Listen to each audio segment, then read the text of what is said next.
So we will start with the previous suspension. So this suspension therapy, we need to see it practically, like face to face, because we need equipment for this particular technique. So we will not be able to teach you like other techniques online. So, but I will be teaching the practical aspects little bit so that you will be able to write the theory. But for practical exam, this particular technique will not be coming.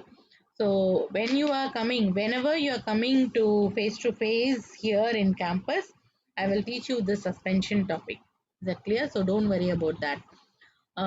So we will just see the theoretical aspect, or like we will just see how to give treatment using the suspension, and then how to write in the exam. Then we will go to the next topic.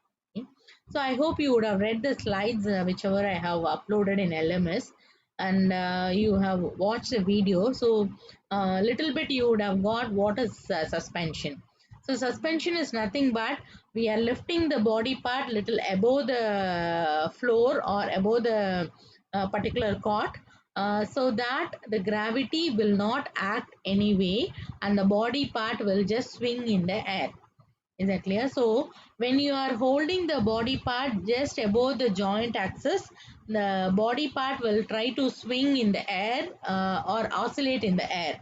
So that oscillatory movement we will be using it, and slowly we will be improving the movement, and by that we will be able to improve the muscle power as well as we will be able to improve the range of motion. So that is a basic concept.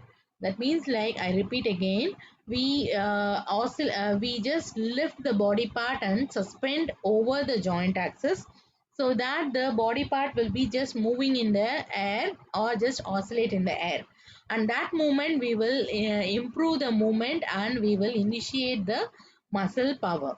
Okay, so that is the concept behind this particular technique. So now we will see. So that means, like we have two types. One is axial suspension, other one is vertical suspension. So vertical suspension is done only to eliminate the pressure. That means if the patient is there in bed for a very long time, if the patient is in maybe in coma or in any other problem, he is not able to move at all. So if you want to reduce the pressure, or if you want to reduce the pressure, so prevent pressure, so then you can use this vertical suspension. So here in vertical suspension, what we will do is we will just suspend the body part in the center of gravity position, and we will just leave it. There won't be any movement. It will just be suspending in the air. So there won't be any friction between the body and the bed. So this will help us to prevent the pressure. So that is the concept behind this vertical suspension. But axial suspension, it will take it will axial suspension, we uh, it will be producing the movement because it will be producing the moment because it is suspended at the joint axis. So whenever you are lifting a scale or lifting a pencil at a particular point, it will swing in the air. So that is because you are holding it at the point of movement. So since this axial suspension, we are holding it at the point of movement, we are able to get some kind of movements, oscillatory movement. Is that clear? So now we will see how to give upper limb vertical suspension or lower limb, upper limb and lower limb axial suspension. Is that clear? So axial suspension, as you know, it is done to reduce, improve the muscle power and improve the range of motion. So by which it will help you to reduce the muscle tightness, or it will reduce the muscle spasm. So when you take up lower limb, in the hip joint we have three set of movement: flexion, extension, abduction, adduction. uh, uh,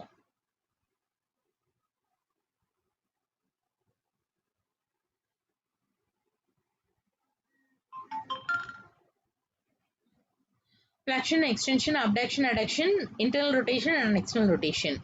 So in this internal rotation and external rotation, we will not be able to give suspension. So we will be giving for abduction and adduction, flexion and extension. So first we will see how to give for abduction and adduction. So indication of this axial suspension is you can improve the muscle power, you can improve the range of motion, and to reduce the muscle spasm. So first for abduction and adduction, you have to position the patient in supine lying in such a way that the other limb or the opposite limb should be holded on a small footstool. So that it is nothing but you have to position the patient in such a way that in supine lying the patient is lying in such a way that the leg is kept apart. Okay, so both the legs will be kept apart. So that is the position we are going to have. So when you are doing this like I hope you remember your fundamental positions and other thing, where to give pillows, where to keep the towels, all those things for positioning. You would have learned in your fundamental positions. I think you remember that. So in case of supine lying, you have to give a pillow or a towel under the neck. So it is not kept under the head. It has to be kept from the upper scapula to the neck. So that region you have to keep a pillow. Then since you are doing for abduction adduction, you no need to keep a pillow in the knee. But in case if you are keeping the, in case if you want, you can keep the pillow under the knee for the other leg. That is the good leg. You can keep a pillow and you can bend it, or you can keep it on the couch. Okay, then so this is about the position of the patient. Then about the fixed point. So fixed point is that S hook. So you have to fix the point above the joint axis. In case of hip extension, flexion, abduction and adduction, the joint axis is over the ASIS, that is anterior superior iliac spine, is the point where the joint axis will go.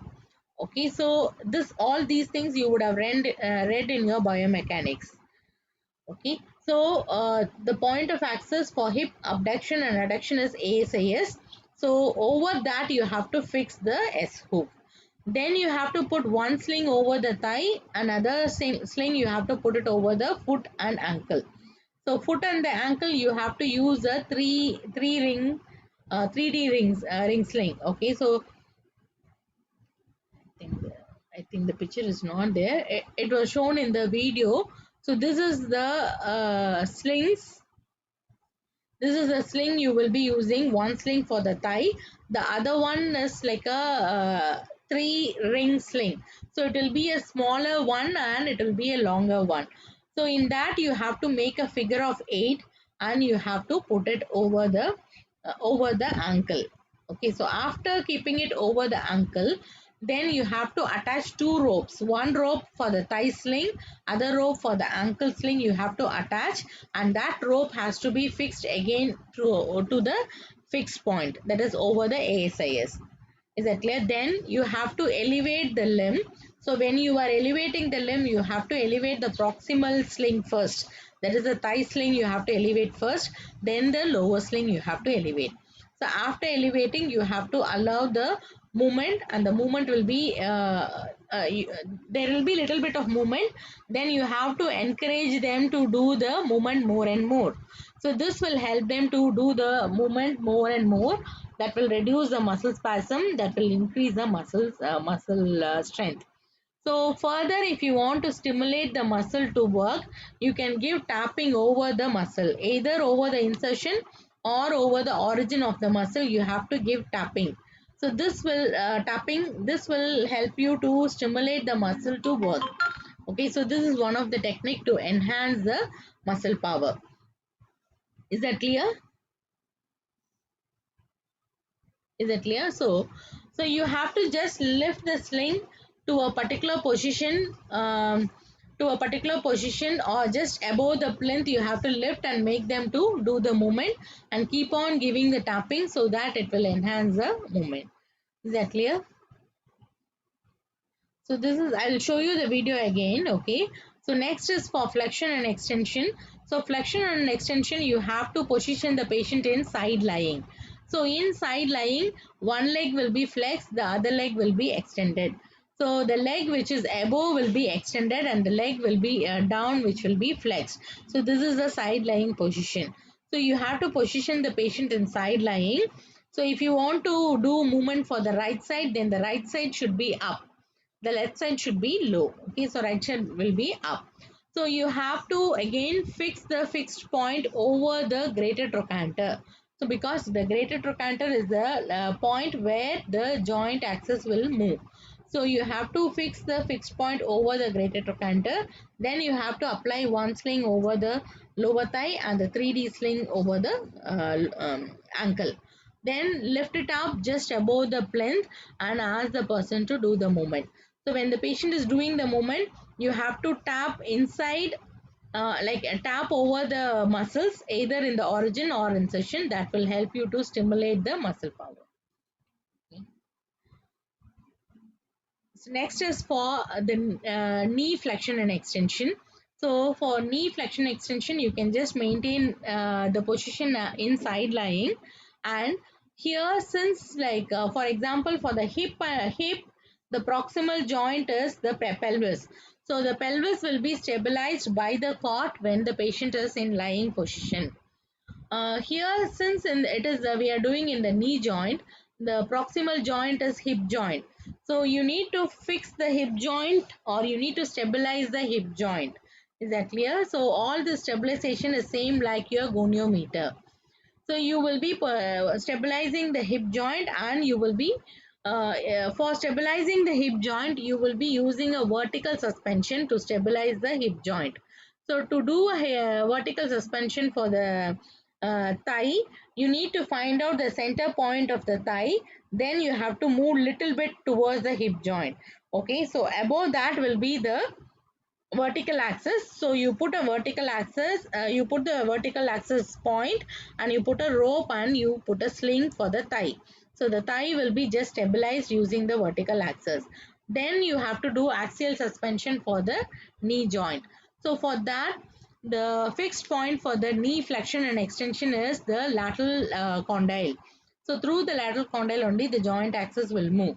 So you have to fix the S hook over the lateral condyle, and then you have to wear a 3D ring sling to the ankle joint. Then if you raise the point, then there will be movement in the knee. So you can stimulate the muscle by tapping the muscle on the origin or on the insertion. So this will give you for knee flexion and extension. Okay, so eitherwise, like you can use it to increase the range of motion, or you can also use the same thing for increasing the muscle power. Okay. So this is for your lower limb. Then for the upper limb, so the starting position for the shoulder abduction adduction is you have to position the patient in quarter turn position. So let us make the person to be in side lying, then give a pillow under the trunk and make them to lie on the pillow. So this is quarter turn position. Okay, so make them to lie on the quarter turn position. Then the S hook should be over the joint axis. So here the joint axis is anterior portion of acromion process. So anterior portion of acromion process, over that you have to fix the S hook. The proximal joint is the scapular joint which is fixed by the cot. You don't need to fix it. Then you have to wear a sling for the arm and you have to wear a 3D sling for the wrist joint. Then you have to elevate. Once you elevate, the limb will be moving forward and backward. Is that clear? Okay, so this is for abduction and adduction. Then for flexion and extension, you have to position the patient in side lying position.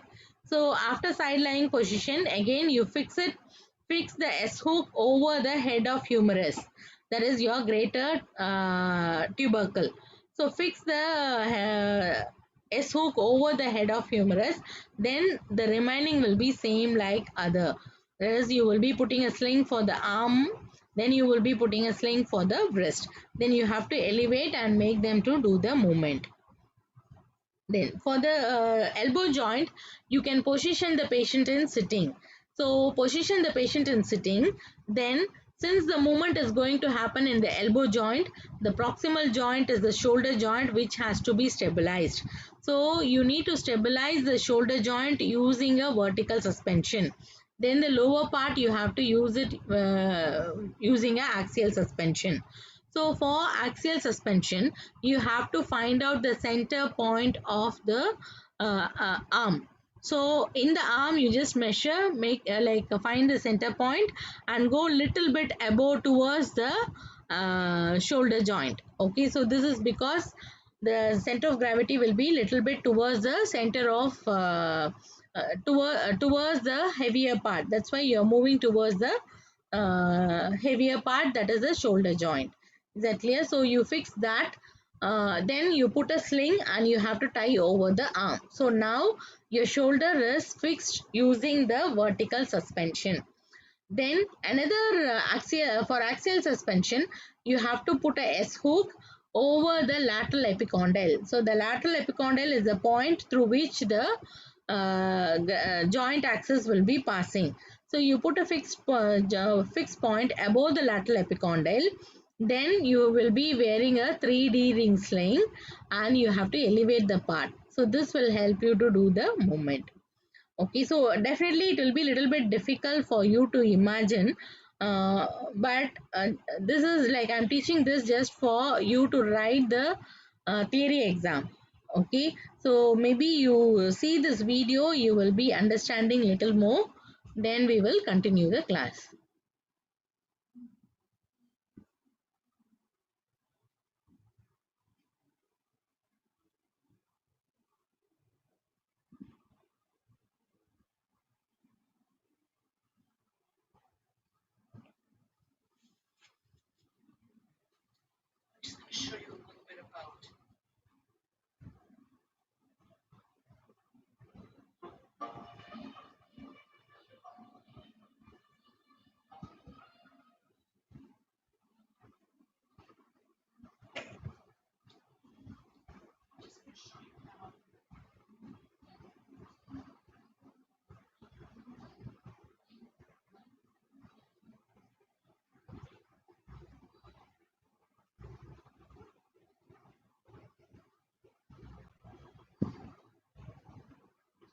To set up the slings on. So in this, like she is going to show you how to do for hip flexion and abduction and adduction. How to set up the slings on your patient. You always want to make sure that your sling is over the joint or the axis that you're moving from. That's your go-to starting position because then you have a free movement. And you can see this is right over the hip joint right here. On a person, it's halfway between the pubis and the ASIS, halfway a third, so around there. So what you need to do is you want to make sure this is in the right place. You can alter it by changing where your S-hook is on the grid. Then you want to make sure that these are kind of out of the way so your strings are off the edge so they're not hitting the patient. And then get your slings ready. Sliding it underneath the thigh. Just try to make sure that you've got equal on both sides. And then on the foot. What you can do is you can do almost like a figure of 8. So it's going over the forefoot and then around the ankle. So you're getting good positioning.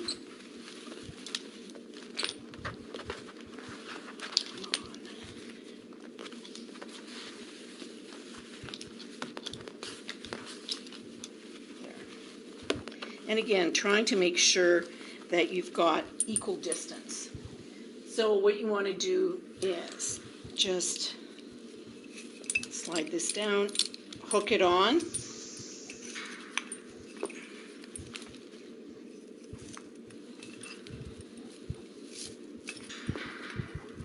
Just want to take off the slack, take up the slack, so you're not lifting the leg, just taking the slack off of it, so it's nicely supported. Then you're going to put on the thigh one. Again, you want to take up the slack. So you're going to put your knot close to the bottom. If I lift the knot way up here, then when I lift it, I would be lifting above shoulder height and it would be hard for me. So I always want to make sure that it's low enough that it's easy for me to work with. Okay, and just taking the slack off.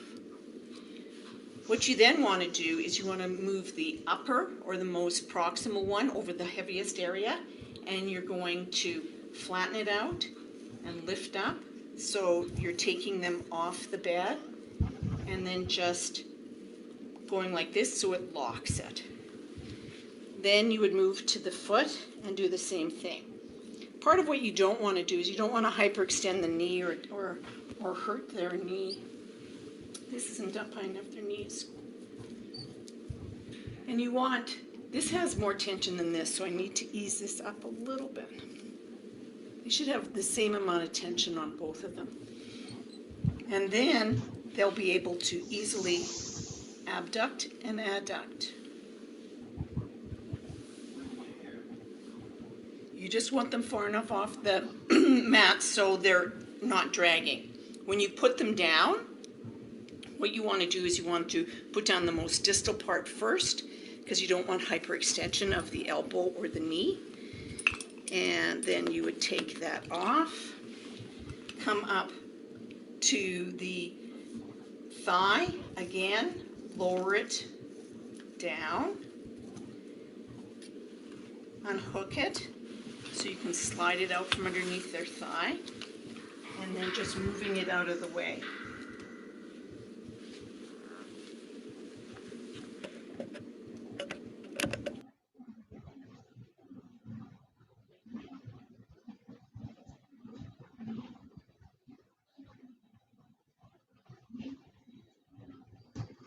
Do you want to see again?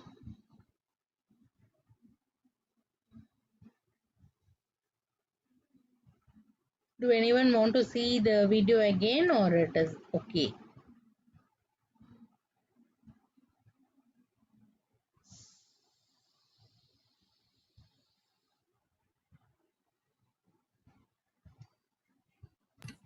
Miss, can you send the video to us because it is blurred? We cannot see clearly. Okay, already it is there in LMS.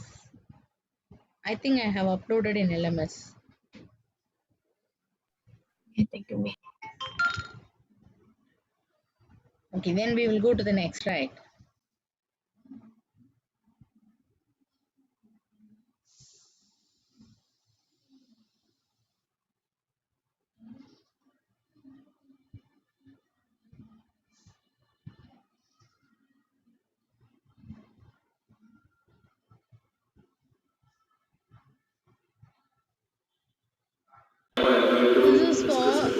This is for your shoulder. Okay, this is for your shoulder. He is explaining. Apply the suspension therapy for various body parts. Now in this video I am going to explain about how to apply for shoulder flexion extension. When the patient has a problem of flexor muscles and extensor muscles of shoulder is weak, so how to apply the suspension. So here with us, Reddy is with me, our friend, my friend is Reddy is with me. He is going to be a model for this video. So now I am going to apply. First we have to take S-hook. So this is a S-hook as I told. So we have to apply in this gap actually. So we have a mesh over here. So in this gap we have to apply it. So after application, so we have to apply this rope inside this hole actually. So then we can able to tie it out with a normal small tie actually. So normal tie you can apply it. So before that we make the patient, when we apply for the sideline, so that is a better position for shoulder flexion extension. So we make the patient to lie down in the sideline position, right? Please ready, can you go for sideline? Yeah. So after application, make the patient close to me, lie down close to me. Yeah. So we have to take the point as a greater tuberosity or greater tubercle we take as a point over here. So I am going to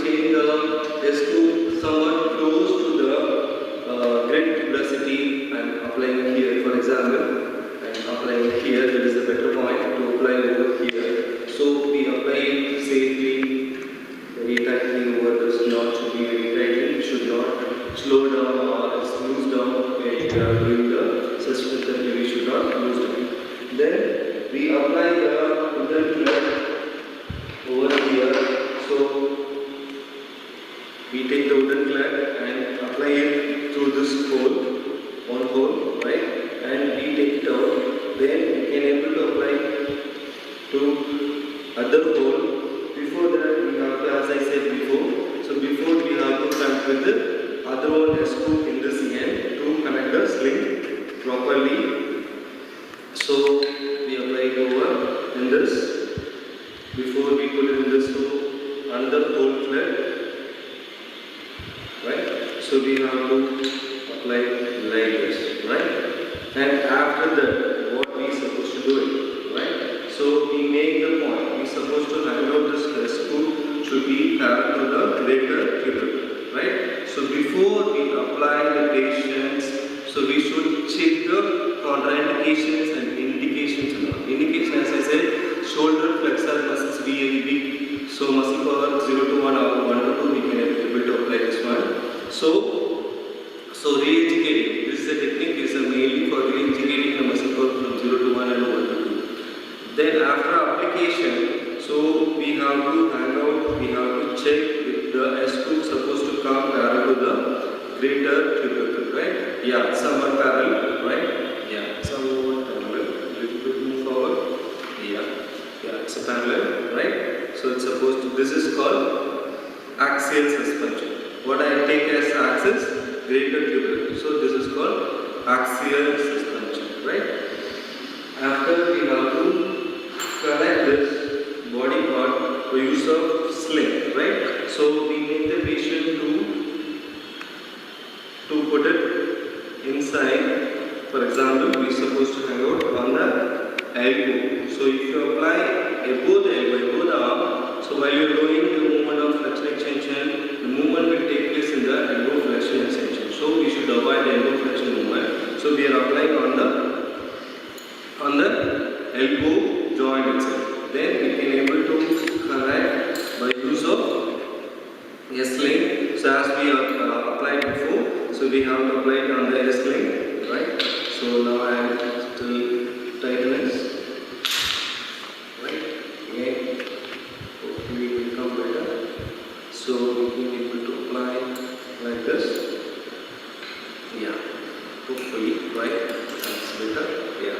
So it should be hung properly, right? Then we have to apply, right? Yeah. So as he read this, he's telling to me something. So we apply properly. So that is very important, right? We are supposed to take a single knot. We over here to apply, right? So we make it like this knot. That's very important. So this rope should not hang out. We should not go here and there on the patient's face, right? So we should lock it properly because of we have a lot of holes over here. We put it over that hole, right? And we are taking a one more point over here. So one more hook over here, one more test hooks over here. We take this wrist joint to connect with this, right? So we have to apply over here.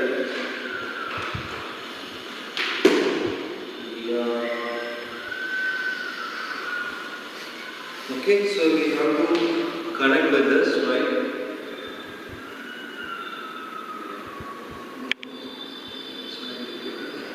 Yeah. Go on this.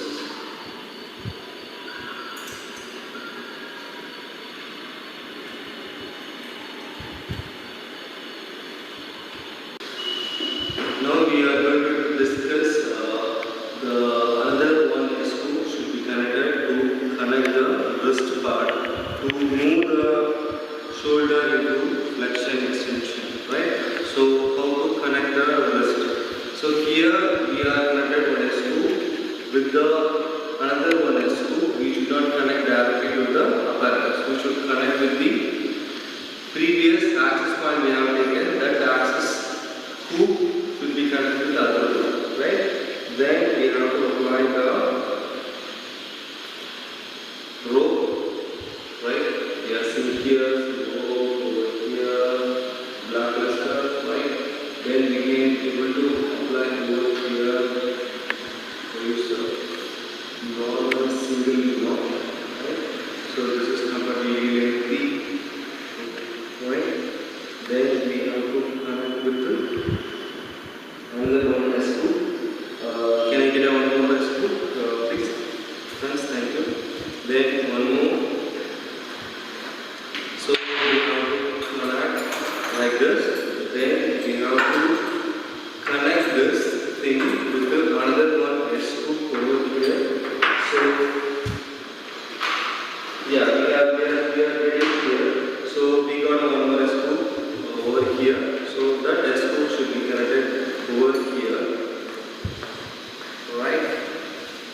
Yeah, seeing it, right? Then we have to connect this pole to the other one pole. Hopefully, I'm wrong way. So we have to put it in this easy way. Then we have to take the right? Oops, take a little bit because we are going to right? And put all this. You said you don't know leaning on, right? Yeah, like this. Yeah. Okay. And you take the base string, you have to take the triple string. So you have to connect.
Yeah, good.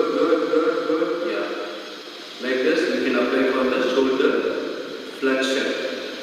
So when you are applying here, if you are changing the point from anterior or from front to back, we call it as pendular suspension. It is called pendular suspension.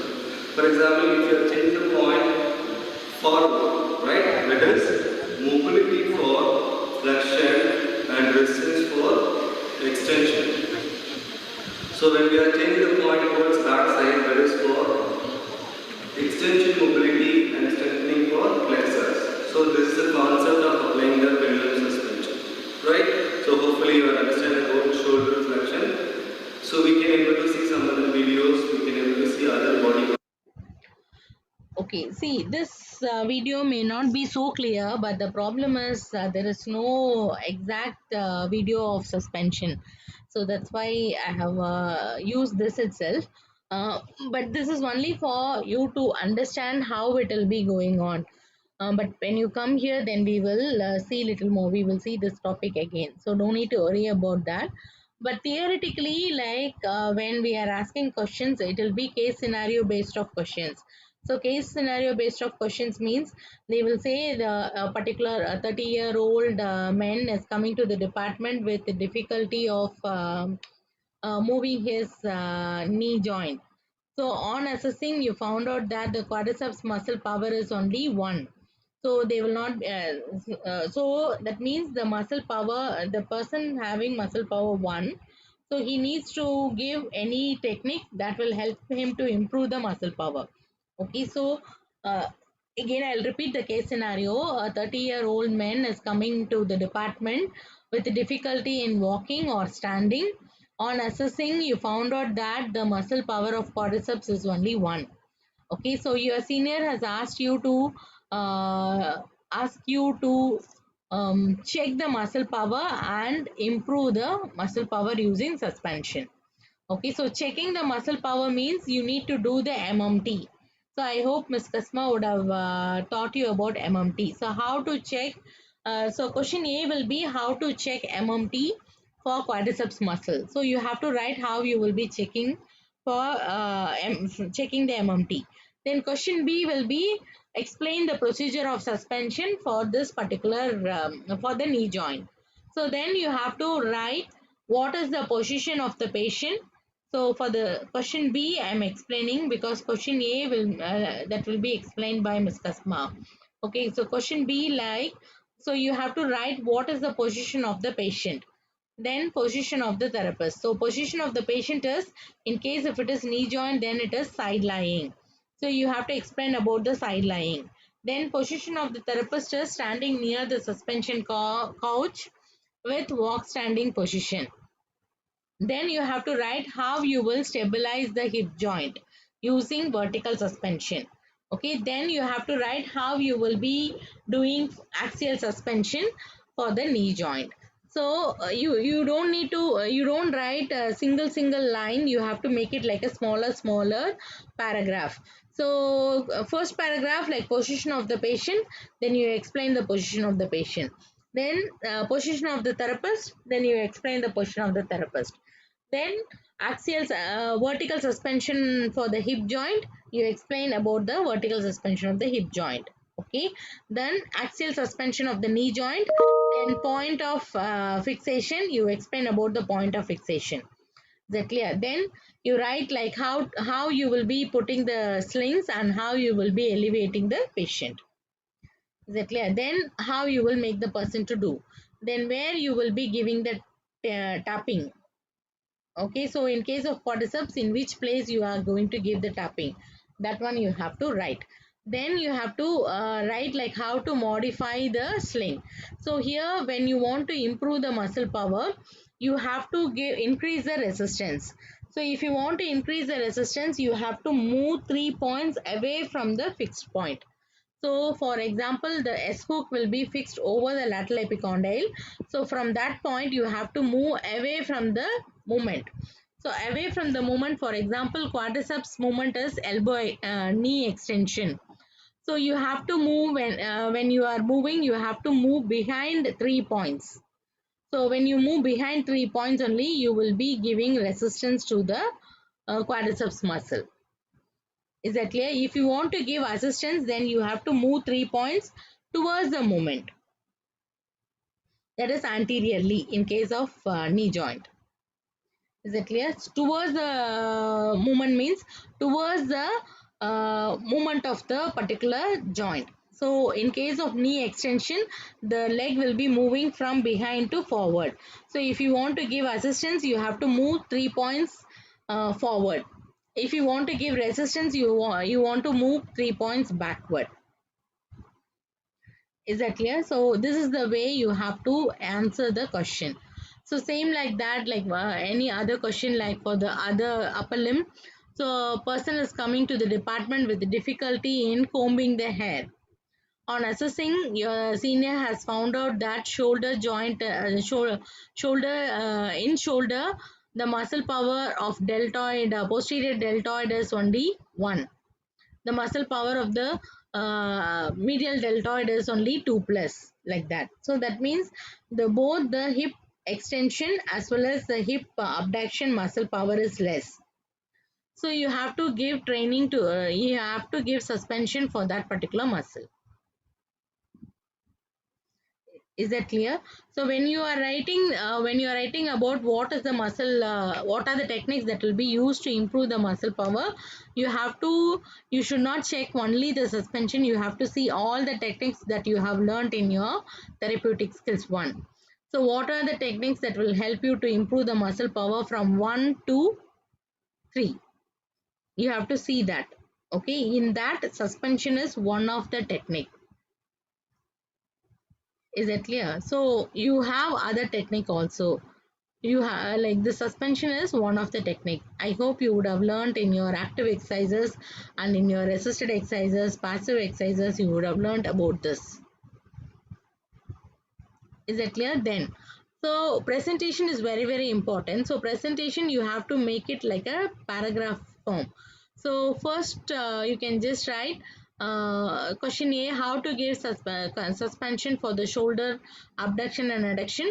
Then you have to write what is the position of the patient, what is the position of the therapist. Then you have to write how you will be putting the sling, that is where is the fixed point, where you will be putting the sling, then how you will elevate the limb, then how you will make the person to do the movement. So after doing the movement, how you will go for progression. That means how you will be giving resistance. Is that clear? So this is the way you have to explain for suspension therapy. So furthermore, after completing both the topics, then I will teach you, I will tell you about I will take the tutorials, I will explain more how to present in the exam. Is that clear? Any doubt in suspension?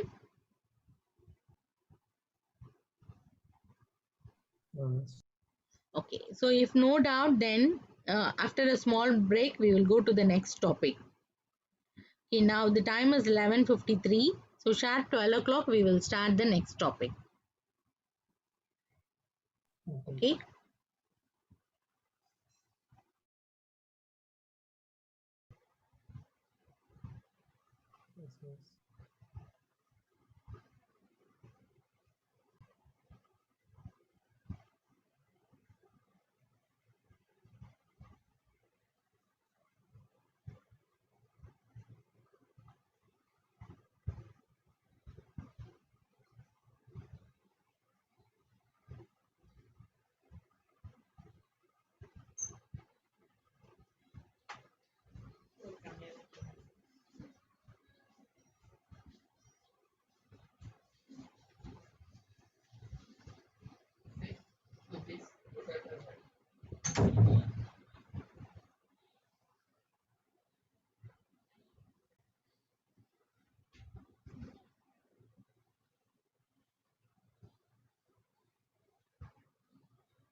Okay.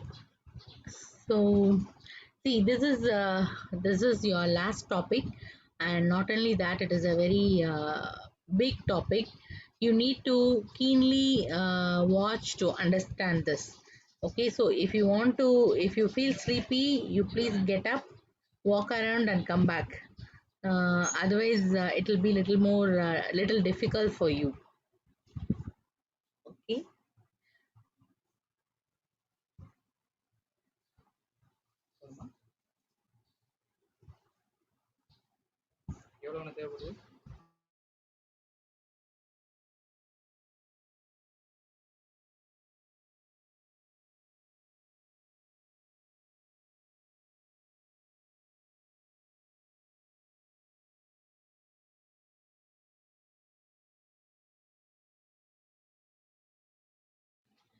Okay, so you just be alert, and if you want to stop anywhere, if you feel very sleepy, you tell me, I will stop. Because if you don't understand the concept, it will be very difficult for you to practice this particular technique. And especially, we are going to have everything in online, so it will be a little more difficult for you to do. So most probably you can pray God that everything should settle early. So before your clinical placement, you have to come to campus for revision of all the techniques. Otherwise, it will be totally difficult for you to do it on a patient. Clear? So peripheral joint mobilization. So this is also called as why we call it as peripheral joint mobilization means we are going to give the mobilization to the peripheral joints. So in anatomy, you would have read something like peripheral joint as well as the central joint. So that is your spinal joint and this peripheral joint. So that's why here, like we are going to learn about the peripheral. That's why we call it as peripheral joint mobilization. In your next semester, you will be learning about the spinal. Okay, so this joint mobilization is also called as joint mob or manipulation. So you don't get confused with the terms. Both the terms are same. Okay, when you tell joint mobilization and manipulation, everything is same technique. Okay, and this technique is also called as manual therapy because you are using your hands to do the technique. So that's why it is one of the manual therapy. Okay, we have many manual therapy, but this joint mob is one of the manual therapy technique. So this technique will help you to reduce the pain. It will help you to increase the ROM. It will help you to uh, reduce the joint dysfunction. So joint dysfunction means because of any joint pathology, if you have limited range of motion. So because the joint is very stiff, because the capsular in the joint is very stiff and it is holding the joint tightly, you're not able to do the movement, then you will be able to reduce it. Okay, so for that you can use it. So especially you can see, you can reduce the pain in the joint, you can increase the range of motion, and you can decrease the you can reduce the problems in the joint. That is, problems in sense, it can be a contracture, or it can be a tightness, or it can be a tightness of the capsule, joint ligament, or anything. So all these techniques you can reduce the pain. So I'll just give a overall through the therapy, throughout the techniques whatever you have learned, because since many people are taking, I don't know how much you are aware of that. So the whole subject is designed in such a way that initial two topics you will be learning about the assessment, then remaining topics will be your technique. Okay, so for example, you have like first topic is the fundamental positions and derived positions. So those are the positions you will be using in the whole the therapeutic throughout your exercise therapy. Okay, so those are the techniques you will be using throughout the exercise therapy, or those are the positions in which you will be giving treatment to the patient. So that is the basic fundamentals of exercise therapy. Then if you see, you will be learning about goniometer and MMT. So goniometer and MMT are two assessment technique. Is that clear? So when a patient is coming to you, the patient will be coming to you because of pain or because of difficulty in doing some movement. So simply the patient will not come to you unless and otherwise, like, I have difficulty in extending my elbow, I have difficulty in doing my day-to-day activities like ADL activities like combing, eating, brushing, or walking to the bathroom, sitting, standing. If I have any problem in doing anything, then only I will be coming to the physiotherapy or coming to the doctor. Otherwise, I won't come to the doctor, isn't it? Either I should have a pain or I should have any difficulty in doing some ADL activities. So when a patient is coming to the department, so he will be having only two complaints. One is pain, other one is difficulty in doing the movement. So you will be doing an assessment and finding out what is the reason for that to complain. So you will be doing your goniometer to find out what is the range of motion of the particular joint. Okay, so when the range of motion is affected, when a person is not able to do the movement, so it is because of three reasons. Okay, so one is either the person has muscle tightness or opposite group muscle tightness, or the patient has reduced muscle power or weak muscle power. Okay, or the patient will be having joint pathology. Is that clear? So the first thing what you do when a patient is coming to us, you will be assessing the range of motion of the patient. So when you find the person is having reduced ROM, then you have three reasons for it. One is the patient either will be having uh, opposite muscle group tightness. Is that clear? That is antagonistic is tight, or agonistic muscle is weak, or the person has problem in the joint. Okay, so then in case if you find the person is having muscle weakness, then you will be doing MMT. Okay, you will be doing MMT, find out what is the muscle power, and according to the muscle power you will be doing the techniques. If the muscle power is 0, then you will be going for stimulation of the technique. If the muscle power is 0 to 1, you will be going for passive movement, suspension, like that. So depends on the muscle power, you will be choosing the technique to improve the muscle power. Okay, in case if you find the problem or reduced range of motion is because of opposite group muscle tightness, then you will be doing something called stretching. Okay, I hope you would have read about stretching. Is that clear? Okay, in case if you find the problem is not in the muscle, the problem is in the joint, then you will be doing this peripheral joint mobilization. Is it clear? Have you got an overall idea? Okay, so I repeat in short, a patient will be coming to you with difficulty in doing a particular movement, either a pain or difficulty in doing a particular movement. So as a physio, you will be assessing the problem. So when you assess, first you have to find out what is the problem. So if the problem is because of reduced range of motion, of course the problem will be only two. One is pain and reduced range of motion. Okay, pain because he is training to do the movement. Okay, reduced range of motion. So when it is reduced range of motion, it will be having three causes. One is the same muscle group will be affected, that is agonistic muscle group will be having lesser muscle power, antagonistic muscle will be tight, or the joint problem.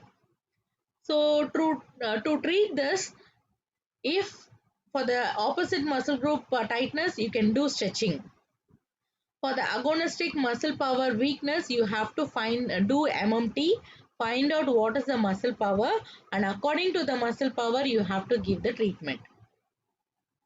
Okay, so we have many techniques for it. So according to the muscle power, you are supposed to choose and give the treatment.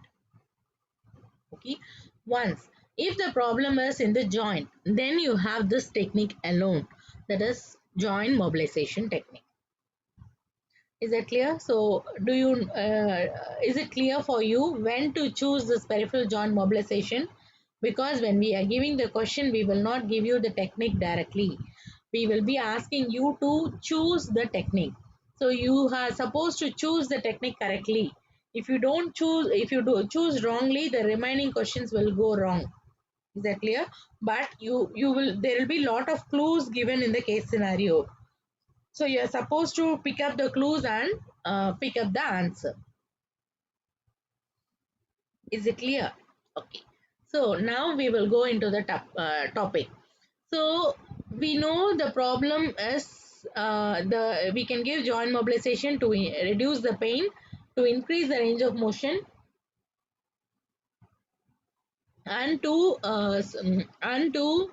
treat the joint dysfunction. Now, what are the causes for this joint dysfunction? So in biomechanics, you would have learned the biomechanics of joints. Clearly, you would have learned about the biomechanics of the joint. So I'm not going in detail of that.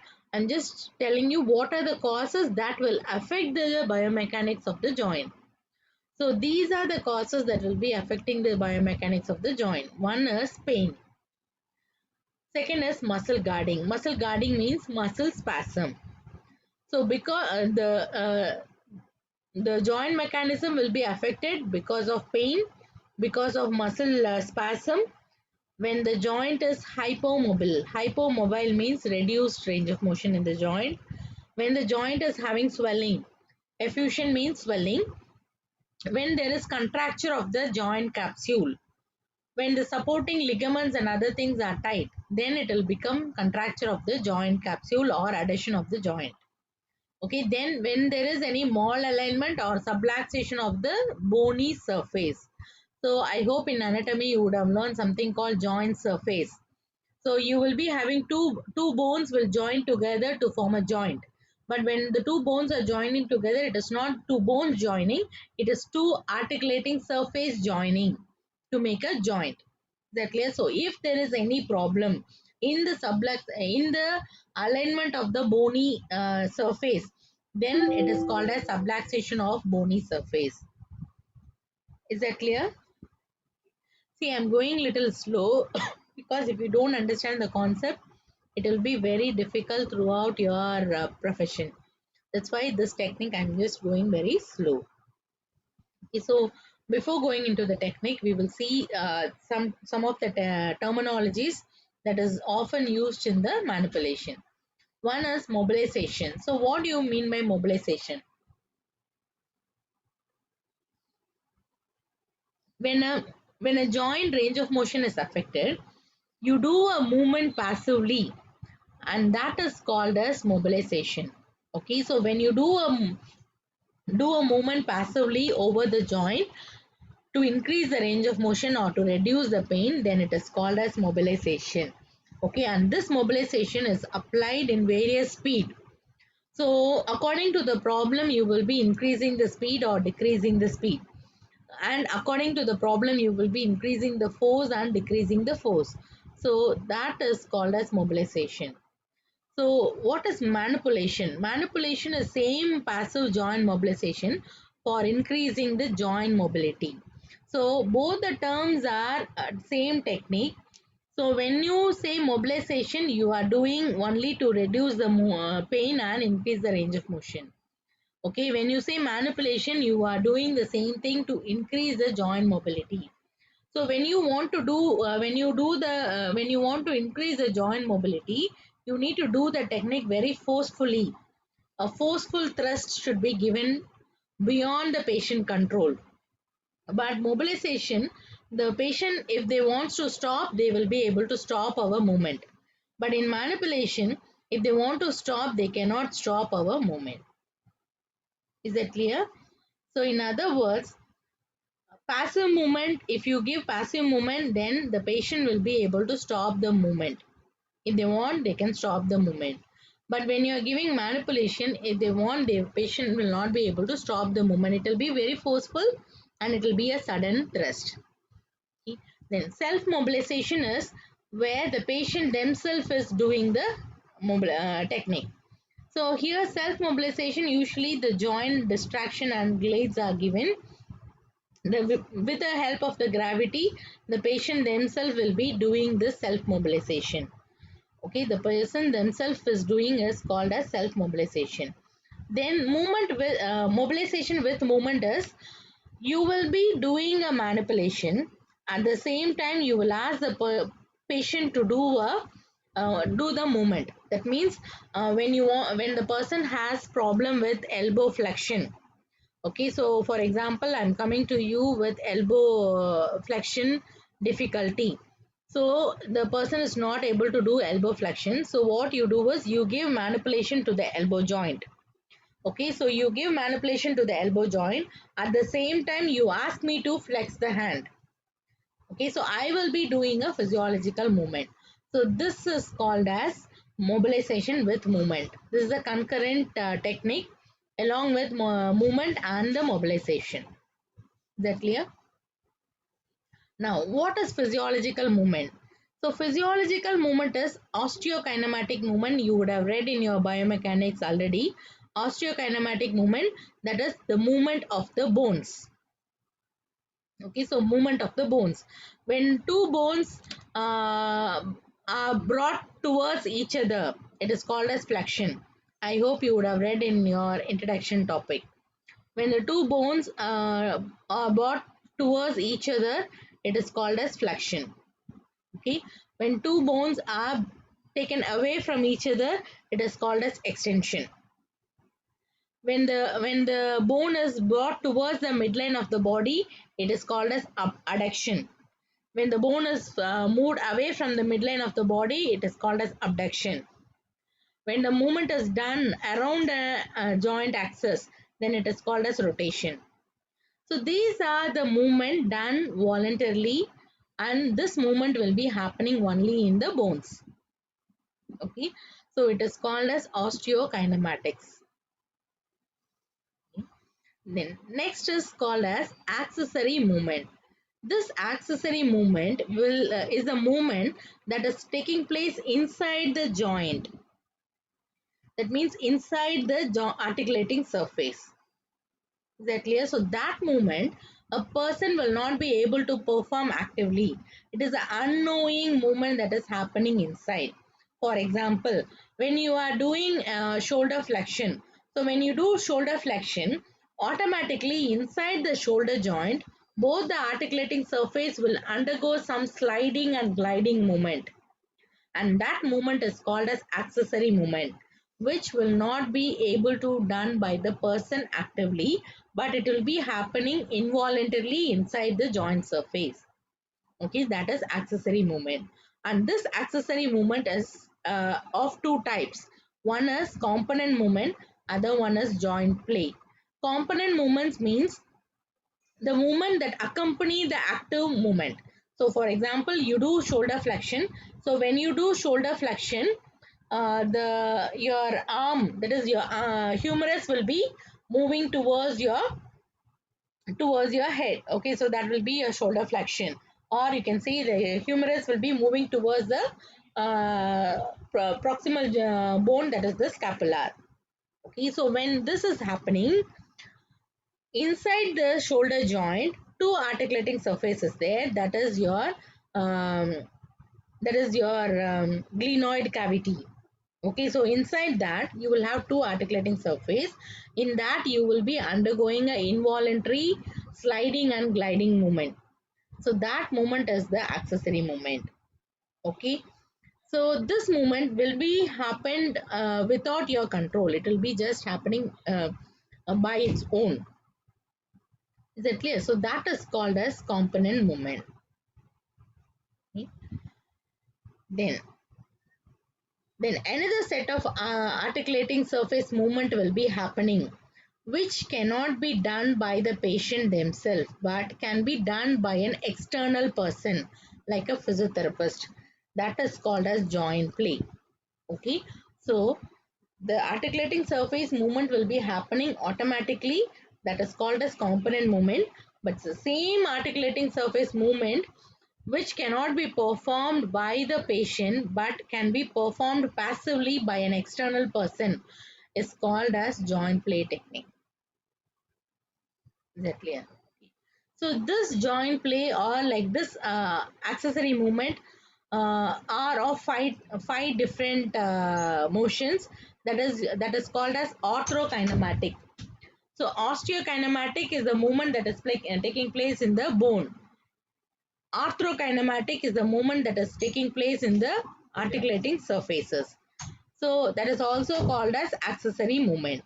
So that will be happening by by five different movements. One is rolling, sliding, spinning, compression, and distraction. Okay, rolling, sliding, spinning, compression, and distraction. I will explain this all in the next slides. Then another terminology is there that is called as muscle energy. So here muscle energy is you will be doing the accessory movement, but at the same time the patient will also contract the deeper muscle. Okay, so it is something same like your mobilization with movement. Then next, another terminology is called manipulation under anesthesia. This is done very forcefully in case if there is a very stiff adhesion, or if they have very strong adhesion of the joint, and they are not able to do any movement, any smaller accessory movement is also not possible. So if you want to break the adhesion, then you will be doing a very high intensity thrust, and that high intensity thrust the patient will not be able to bear the pain. So for that they will be doing this movement under anesthesia. That means they will be giving anesthesia, and they will make the person make the particular area numb. Then they will be doing this particular movement. So this is done to break the adhesion around the joint while the patient is in the anesthesia effect. Okay, this is done to break the pathology of the joint and to improve the range of motion. This one we will not be doing, only the doctors, orthopedicians will do this manipulation under anesthesia. Next. So what is the relation? So I hope you would have understand about the terminologies. Now we are just going to do see about only two movements. One is your osteokinematic movement. Another one is orthokinematic movement. Osteokinematic movement is also called as physiological movement. So that is only your flexion, extension, abduction, adduction, rotation movement. Okay, so that is also called as physiological movement, and that movement is happening because of the muscle contraction. When a biceps is contracting, then you will have elbow flexion. When triceps is contracting, then you will have elbow extension. Okay, when anterior deltoid is contracting, then you will be having shoulder flexion. Is that clear? So this physiological movement, in other words, it is called as osteokinematic movement, will happen because of muscle contraction. And the example of that movement is flexion, extension, abduction, adduction, internal rotation and external rotation. Is that clear? Then accessory movements are the movements that is taking place in the articulating surface, and that movement, it will be involuntarily. You will not be able to control the movement. It will happen by its own. So those movements are of 5. Already we have 5 movements: rolling, sliding, spinning and compression and distraction. Okay, so how this rolling, sliding, compression, distraction and spinning happens means, this happens because of the joint surface. Joint surface means articulating surface. According to the articulating surface shape, the movement will, the different type of movement will happen. Okay, so we have two types of articulating surface. One is ovoid surface. Ovoid surface is, one articulating surface will be convex in nature. Another articulating surface will be concave in nature. Okay, so example for this is shoulder joint. So one articulating surface will be convex in nature. Your head of humerus is convex in nature. Then your glenoid cavity is concave in nature. Another example is hip joint, where your acetabulum will be concave in nature and your head of femur will be convex in nature. Is that clear? So this joint shape is called ovoid shape. Is that clear? Ovoid shape. So maybe one joint surface will be convex, the other joint surface will be concave. Okay. Then next is called as saddle or cellar articulating surface. So saddle and cellar articulating surface means, in one articulating surface itself, you will have both the shapes. That is, you will have a convex surface and you will be having a concave surface also. So in one articulating surface itself, you will be having a convex nature as well as you will be having a concave nature. Okay, and the opposite articulating surface will be just congruent to each other. Congruent means opposite to each other. That means if this articulating surface is convex, then the first part will be concave here. Then if the second part of the articulating surface is concave, then here it will be convex. Okay, so this kind of articulating surface is called as saddle type or cellar type. Okay, so this example for this is, you can take knee joint. So in knee joint, if you see in the lower part of the femur, you will be having both concave and convex part. In the upper part of the tibia, you will be having both concave and convex part, but it will be opposite to each other. So whenever movement takes place, like it will be able to be aligned together. It will not come out of the alignment. Okay, so based on this shapes only, you will be getting the different types of orthokinematic movement. That is rolling, sliding, spinning, compression and distraction. Okay. So in this 5 movement, This rolling, sliding, spinning will be happening inside the articulating surface. I will give you the example for that. So this is called as rolling. So rolling is a series of point will be touching the other opposite surface, and it will be coming into contact. For example, rolling is when you roll a ball on the floor. So when you roll a ball on the floor, the ball will be coming into contact with the floor in different points. Okay, same point will not be touching each other. Different point will be touching the surface. So that kind of orthokinematic movement is called as rolling. So example for that is femoral condyle rolling on tibial plateau.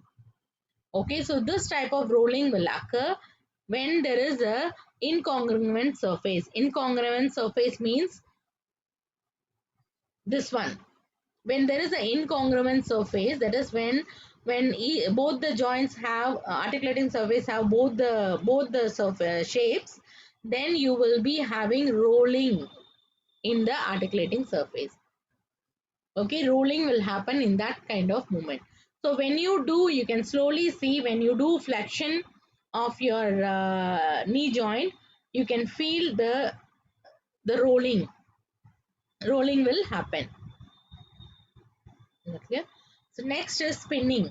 So the spinning will be occurring in the bone, in the articulating surface when you do a rotational movement.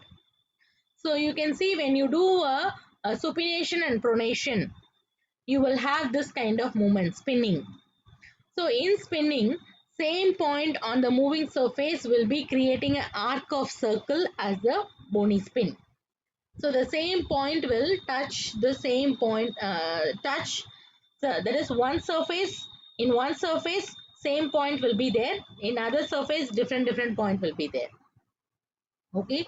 For example, if you mark A here, this point A will be touching the other different points.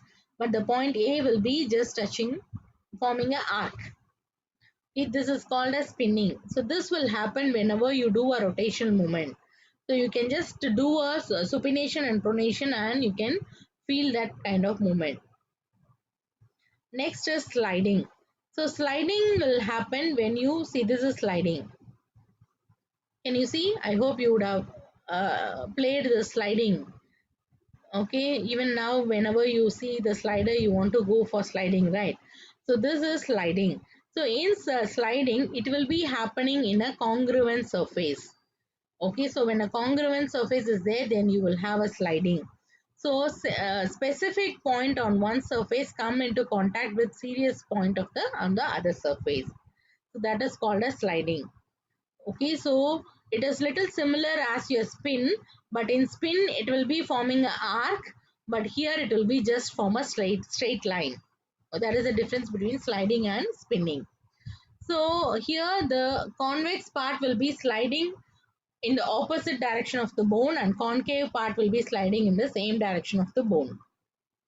Okay, so this point I can you can see here.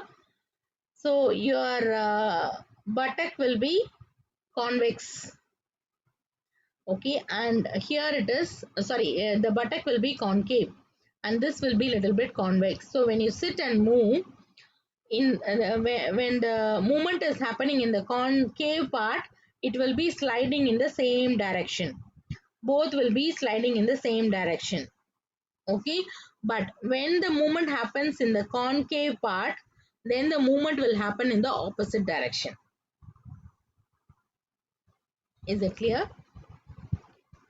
So this is called compression. Compression is when you compress both the articulating surface together, that is called as compression. Okay, so compression is like when you have both the articulating surfaces compressed together, that is called as compression. Distraction is when you are pulling the articulating surface away from each other, that is called as distraction. This is also called as traction.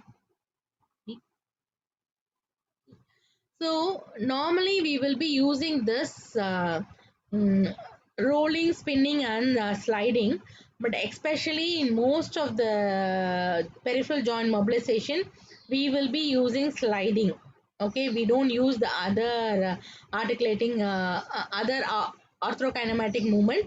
We will be using the sliding, then we will be using the distraction more. So more often the sliding and distraction only is used in peripheral joint mobilization. Okay.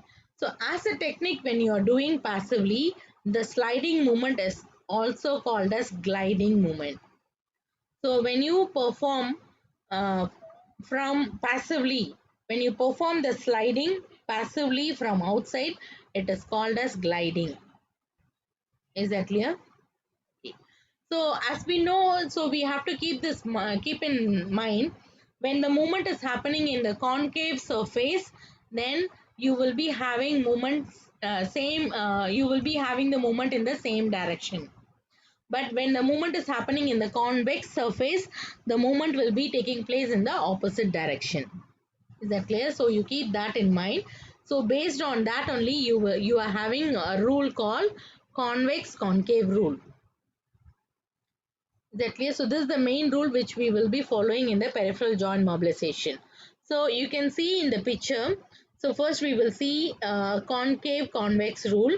So where one, normally when you perform the gliding, we will be making one joint as we will make the one joint stable, and we will be performing the movement in the other joint. Then only you will be able to break the adhesion, and you will be able to reduce the dysfunctions of the joint pathology. Okay, so you have to stabilize the one articulating surface, and you have to give the movement in the other articulating surface.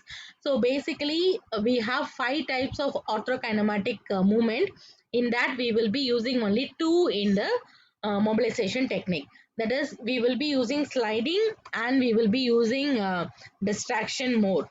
Okay, so the sliding is also called as gliding when it is performed passively. Okay, so here, so when the rule comes, like it is concave convex rule, so the concave joint slides in the same direction as the bone. So that's what we know.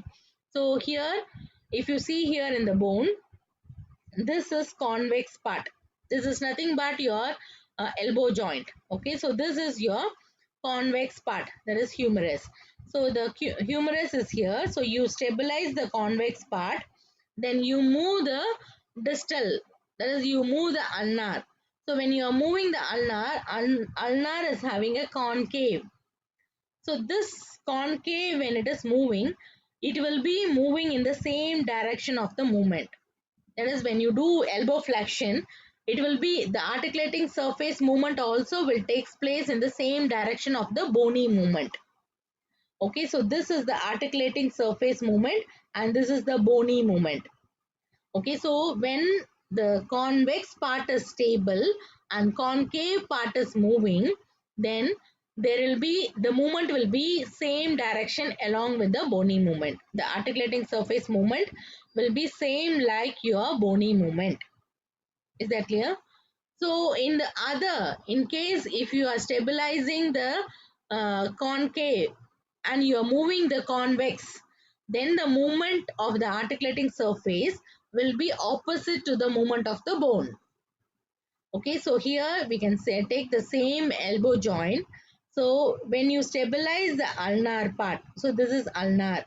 So you stabilize the ulnar part and you move the humerus.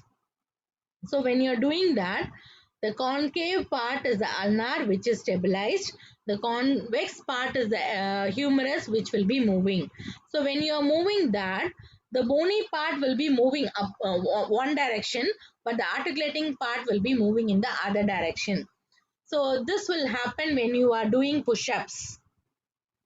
So when you're doing push-ups, you can just perform a push-ups and you can feel the movement. Okay, so in push-ups also you are doing elbow flexion. In automatically in open kinematic chain also you do a elbow flexion with dumbbells. So in both you are doing elbow flexion, but the articulating surface movement will be different. Why it is different? It is because of this rule, convex concave rule and concave convex rule. Is that clear? So it is a more clear picture. When a convex part is moving, the bony movement is happening in this direction, but the articulating surface movement is taking place in the other direction. Okay, when the concave part is moving over the convex part, the bony movement is taking place in one direction and the sliding movement also takes place in the same direction. Hope by this picture you are more clear. See, if you have any doubt, you just stop me and ask the doubt.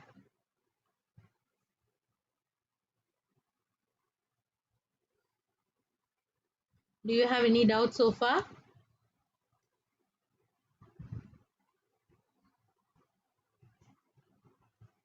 Miss, can you repeat? Okay. So you have two rules here, concave convex rule. It is not two rules, only the name is two, but the rule is only one. Okay, you have something called concave convex rule. So you have to, it will be, I'll just explain in different terms. Okay, so here you have two movements, that is one osteokinematic movement, that is nothing but your bony movement. Okay, so the bony movement, that is your flexion, extension, that movement. And you have something called orthokinematic movement, that is the movement that is taking place inside the joint, that is articulating surface. So in this color picture you will know more clear. So this point of contact will be keep on moving over the other point of contact, that is called as articulating surface movement.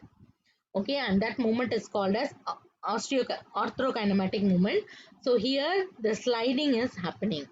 Okay, so if first thing, when you stabilize the concave surface, so this is concave articulating surface.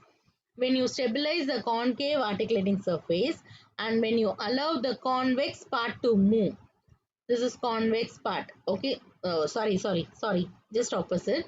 This is convex part and this is concave part. Okay, so when you stabilize the uh, concave surface, this is concave surface, that is your ulnar surface. So when you stabilize the concave surface and allow the movement in the convex surface, then the articulating surface movement will be opposite to the bony movement. Okay, the articulating surface movement will be opposite to the bony movement. So you can just see in this picture. So this is a stabilized one and this point will be keep moving. Okay, so for example here, from elbow flexion, this is elbow flexed. Okay, can you see this is elbow flexed? This is your humerus and this is your ulnar, where your elbow is in flexion. So from elbow flexion, if you move your humerus to extension, so when you move the humerus to extension, the bone will be moving upward direction. Okay, the bone will be moving in a upward direction, but the articulating surface will be moving in a downward direction. Is that clear? The articulating surface will be moving in a downward direction. So you can see here.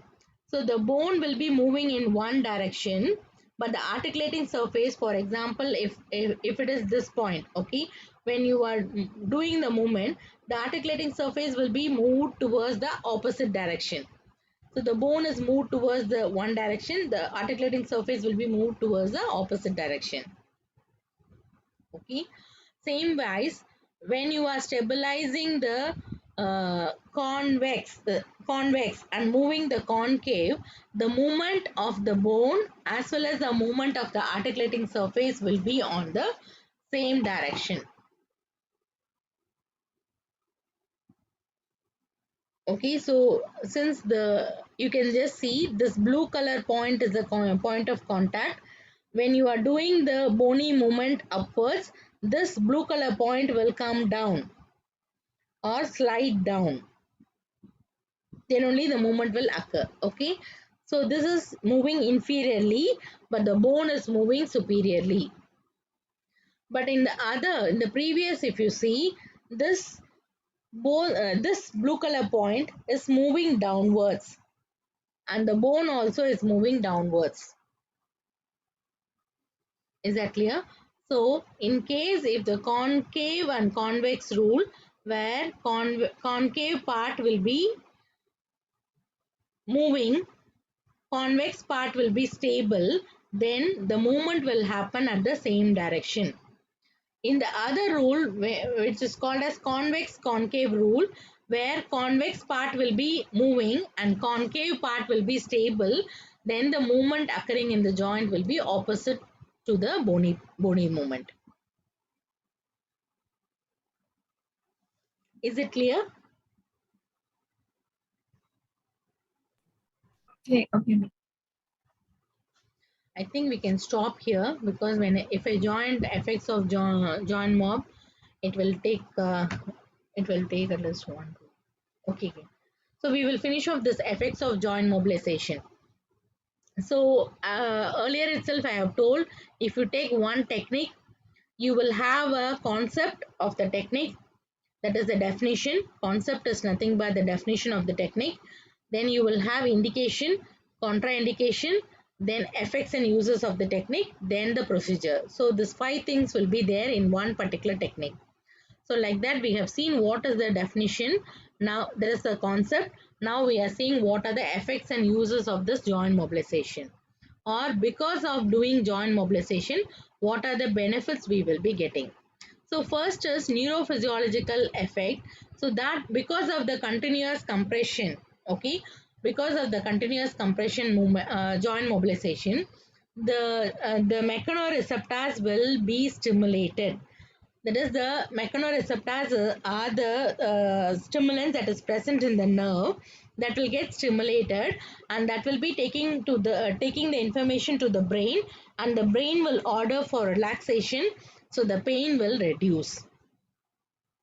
Okay, then other one is, because of this continuous movement, the muscle spasm will be reduced, because when you do a continuous joint mobilization, the circulation will increase. Because of that, the unwanted waste product will be removed, so the nociceptive stimulation will be removed, so the spasm and the pain will reduce.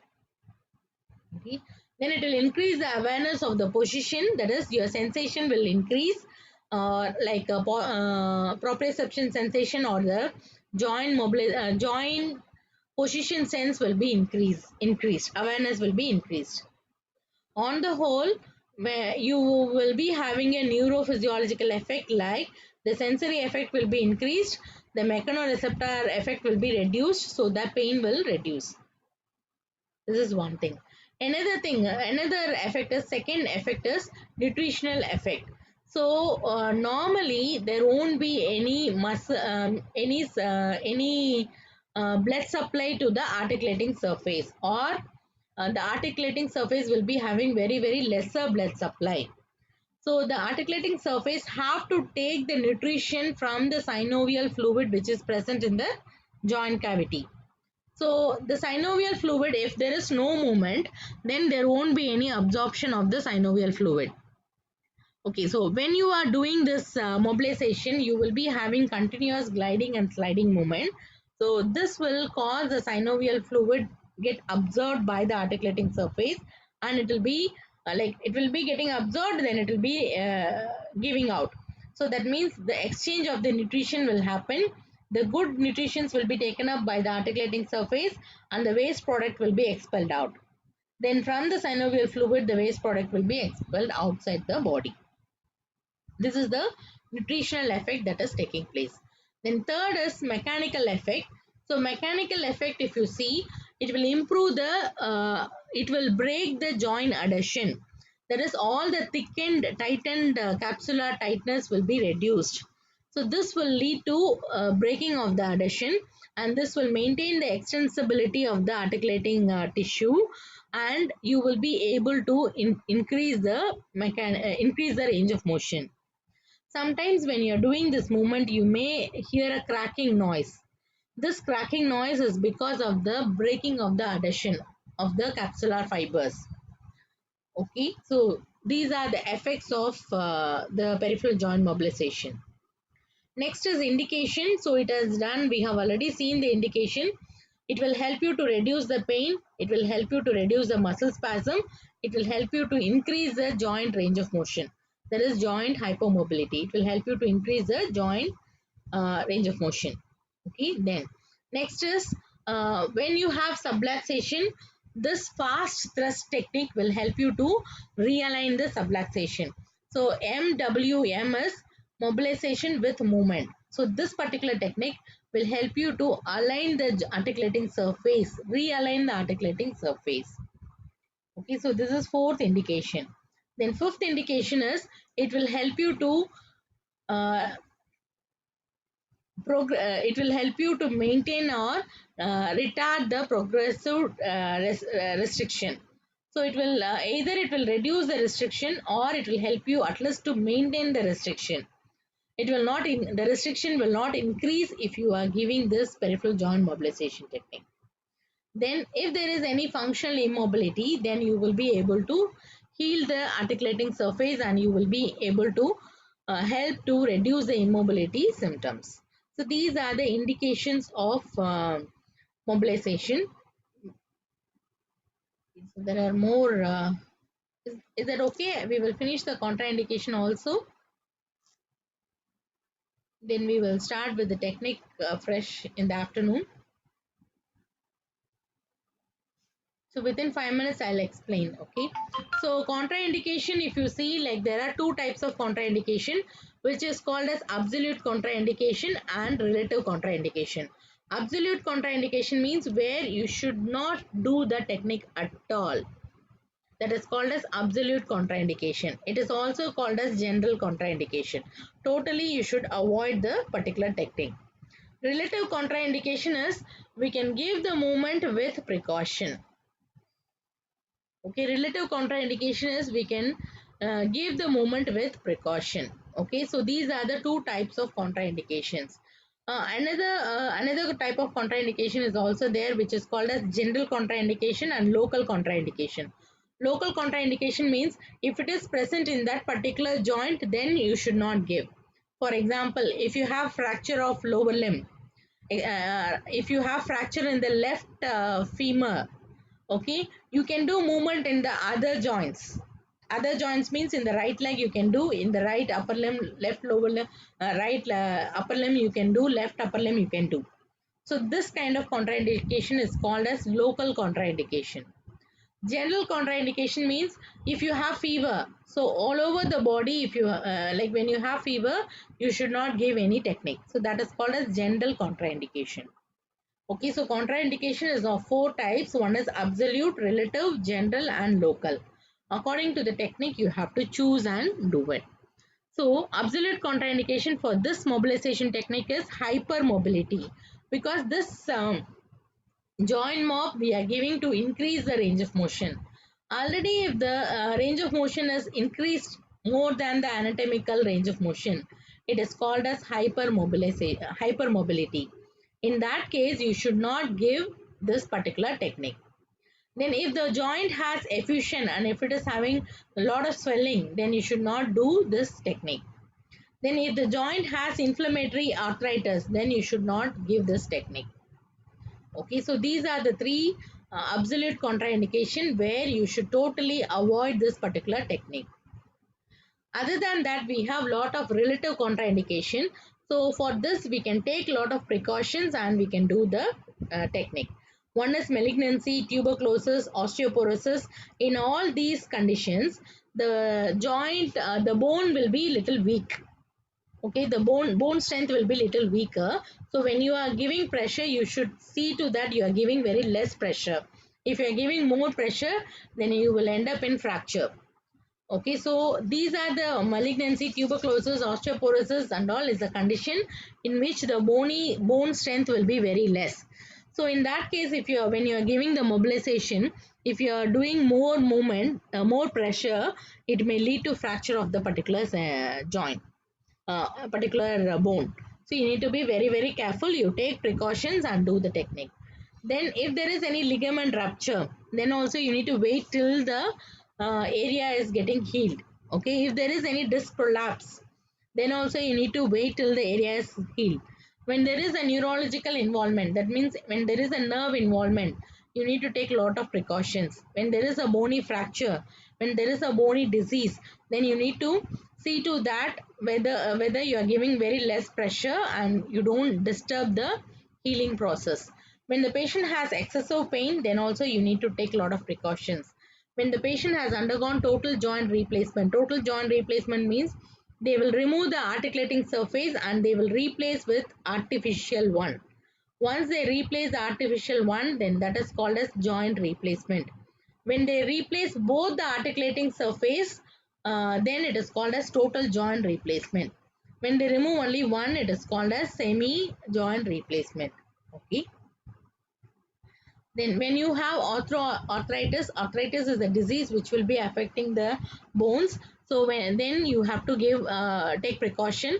People who are pregnant, they will be already in the influence of hormones. They will be already having hypermobility in the joints. So you need to take a lot of precautions. If they have flu, then you have to take precautions. Scoliosis is the condition in which the spine will be curved abnormally. So for that you have to take precautions and do. If the patient is generally very poor in general health condition, you need to take care, because if you give more pressure, it may lead to weakness, it may lead to fracture of the particular bone. You need to take proper care. Then patient inability to relax, that is, if the patient is very stiff, then you should not keep on forcing, because when you force, then it may give away and it may end up in fracture or sprain or strain. So you need to take proper care. Then if you have congenital bony deformity, you need to take proper care. Then vascular disorders and joint effusion. Okay, so these are the contraindications in which you need to give precautions and take treatment. Is that clear? Okay, so afternoon we will meet by 3 o'clock. We will start with the technique. Is that clear? So these are the technique. So afternoon we will see about the technique. Is it clear? So thank you all. If you have any doubt, then we will discuss in the afternoon. Meet you at 3 o'clock. Don't log in by 2 o'clock. Log in by 3 o'clock. Okay.